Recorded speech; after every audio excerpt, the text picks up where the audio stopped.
Welcome to the show. Welcome to Your Thought Life podcast. I am your host, Michael Anderson. Today we're talking about when being a boss means stepping back and letting others help.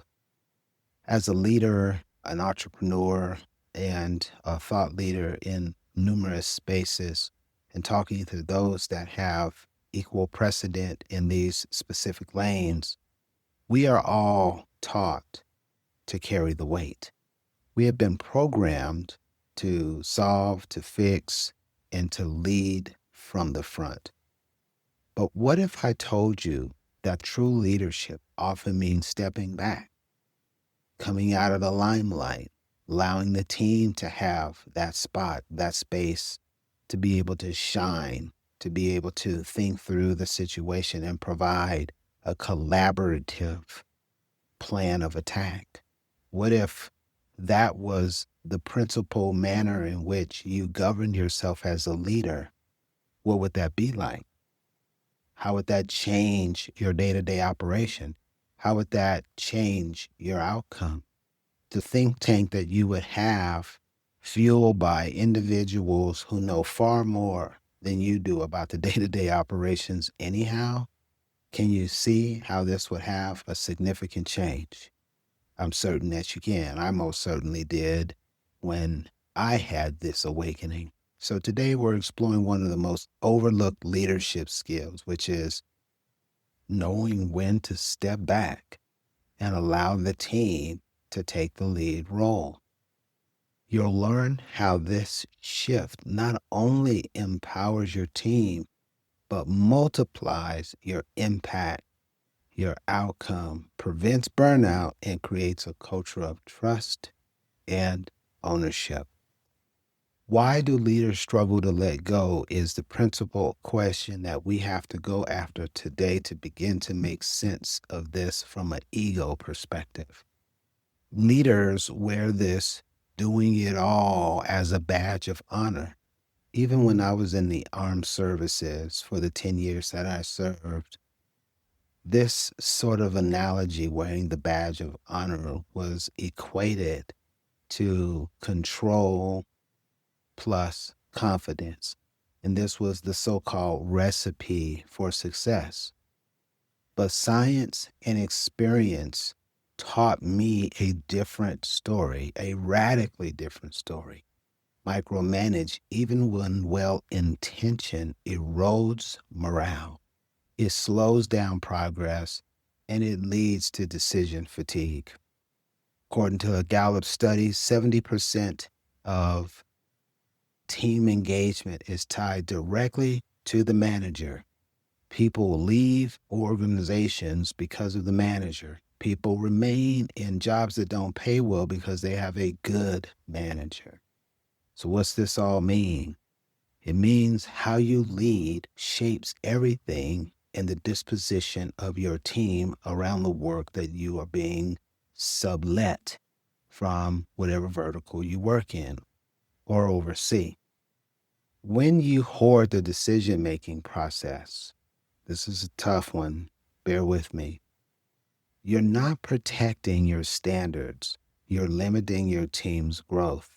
And this is why it's so important for us as leaders to let go, to allow the team to be the think tank, and you as the guide help them to structure conversations, administer and oversee moments of tension and emotional engagement, and allow the team to develop over time the sequences of events that work well for you to go through from A to Z, how to move from not knowing what we're going to do next to exactly what we're going to do next, less the emotional content. This is the making of a phenomenal leader.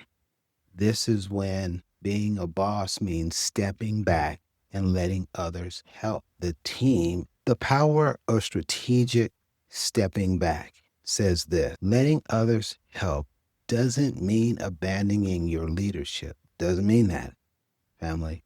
It means leading differently And here's exactly the prescription that I want you to consider on a go forward basis. Delegate outcomes, not tasks.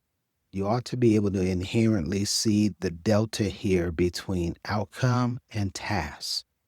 When you share with the team that this is what we have to achieve, it's different than you thinking through all of the pieces and parts and saying to the team, do these four things. Don't hang over a to-do list. Don't do that. Share the why. Help them understand what we're striving for. Again, what is the outcome? And when you do this, research is on your side because a Harvard Business Review shows that when employees understand outcomes of performance and ownership dramatically increases. So, knowing that, let's bring their creativity into the how. You don't have to figure that out any longer. Allow the team to be the how component. Number two, trust and train simultaneously. Let me tell you something. There have been an awful lot of leaders that I had as an individual contributor and early in my supervisory career that absolutely understood nothing about what I'm getting ready to tell you. And I think this is one of those key moments where if you can grab hold of this, it's going to benefit you tremendously. Trust isn't blind, it's built. I think you guys know that. What we have to do is create systems that empower our teams to succeed. Again, we're in an overseer, we're in a guide, we're in a coach mode. And when we do this, we're supposed to be offering support during the process of them figuring out the how, but without smothering them, but without telling them precisely, prescriptively what they need to do. Again, we're going for an outcome and we're allowing them to pull their talent, experiences, and know-how to help us get to the outcome with the least amount of effort. Neuroscience also tells us that autonomy fuels motivation. Here's the trust component. If you tell them the backdrop, you share the vision, what the end result should look like, then you need to be able to step away, no micromanagement, and allow them to do that. If it's in a team concept, structured space, then you need to be quiet and you need to guide the conversation, act as referee for those points of contention where emotion may get a little bit on the upper side until the team understands that everybody has value and we're working collectively toward the same outcome. That takes time for them to build in. When you'll do this, you'll have trust and you'll have the wherewithal to provide the psychological safety that this team needs to literally flourish. Okay? Trust and train simultaneously. Number three, we're going to make space for mistakes. Listen, if you're in a mode of operation where things are being delegated to the team, tasks, outcomes in this case, and that team has an undercurrent that says, if I don't do this right, or if this plan doesn't work, we're going to get it. Where get it is some sort of reprimand, some sort of creation of feelings that make them feel inferior, less than, then this is most certainly another key nugget for you to take away. The team should be allowed to make mistakes. They should be allowed to stumble. They should be allowed to not like literally have all of the answers. And that's where you come in to steer the conversation in a direction that helps facilitate thinking that overcomes whatever the challenge is. Growth requires risk. And if you're not willing to do that, then you won't ever be able to get out of the delegation mode and instill trust in the team. You're always going to have to be the facilitator of tasks. And we already learned that is not the best mechanism to get the most out of your team. Moreover, Stanford study found that teams that are allowed to fail and learn from it performed incredibly better long term than those that were expected to be perfect. Your job is to normalize learning, not perfection. We're not looking for perfectionism. 80-20 is in effect. Lastly, there's got to be a shift from hero to guide.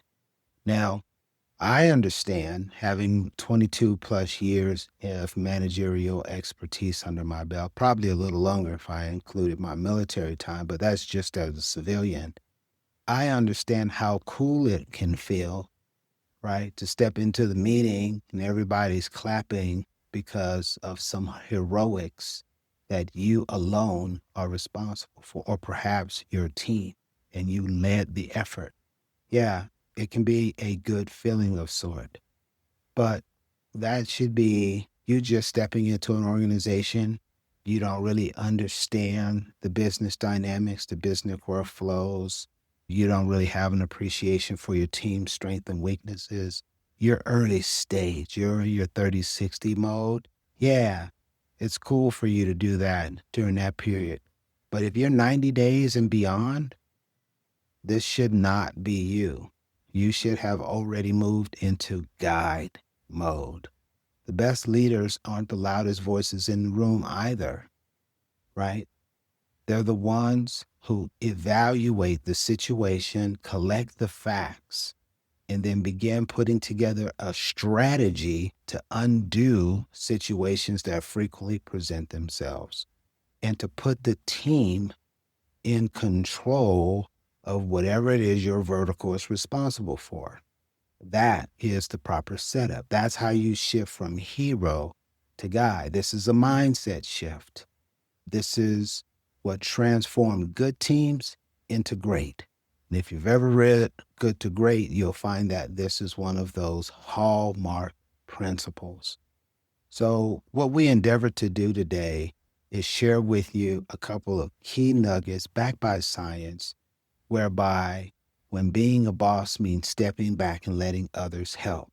We've given you today some solid information that will truly help you to change the way that you oversee your team dynamic and instill in them this idea of let's work together on the outcome. You're not being task oriented or micromanaging. You're instilling trust while you train. You're providing for them space for mistakes, and you're shifting out of hero mode to guide, full-time guide, mind you. So when you step back strategically, you unlock your team's hidden potential. And this is really at the core of the message for this podcast. You free up your own mental bandwidth for different types of thinking and different types of situations. Perhaps you get to now spend more time thinking strategically while they take care of the day-to-day operational, tactical, and project-based work. And in doing so, you foster a culture where everyone feels seen, heard, and valued. This is the absolute foundation for a well-oiled team, a team that will work together, that will do what is required no matter what. A business that grows with you, not just because of you. So I trust that this is helpful for you, and I really appreciate your time today. Consider leaving us a rating and a review. It helps us to reach more people seeking this style of content. Feel free to connect with us through our Linktree link. The link is available in the show notes. I do want to remind you that you are enough. You can do it. You are uniquely equipped to realize your goals. Until next time, take care and keep stepping back.